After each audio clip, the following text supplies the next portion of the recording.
Conversion ಆಗೋದು ಬೇಡ ಅಂತ ಹೇಳಿದ್ರು ಕೂಡ ಕೆಲವರು ವ್ಯವಸ್ಥೆಯ ಪರಿಣಾಮವಾಗಿ ಕನ್ವರ್ಷನ್ ಆಗಿಬಿಡ್ತಾರೆ. ನಮ್ಮ ಸಮಾಜದಲ್ಲಿ, ಹಿಂದೂ ಸಮಾಜದಲ್ಲಿ ಎಲ್ಲರೂ ಸಮಾನತೆ ಇದ್ದಿದ್ರೆ ಯಾಕೆ ಕನ್ವರ್ಷನ್ ಆಗ್ತಾರೆ? ಸಮಾನ ಈಕ್ವಲ್ ಆಪರ್ಚುನಿಟೀಸ್ ಇದ್ದರೆ, ಸಮಾನತೆ ಇದ್ದರೆ ಯಾಕೆ ಅಸ್ಪೃಶ್ಯತೆ ಯಾಕೆ ಬಂತು? ನಾವು ಹುಟ್ಟಾಕಿದ್ವಾ?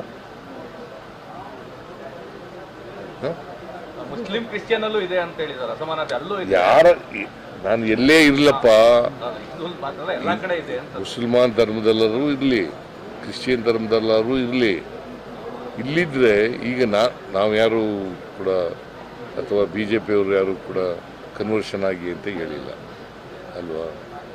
ಕನ್ವರ್ಷನ್ ಆಗಿರ್ತಾರೆ. ಇಟ್ ಈಸ್ ದೇರ್ ರೈಟ್ ಅಲ್ವಾ? ಕನ್ವರ್ಷನ್ ಆಗೋದು ಅವರು ರೈಟ್.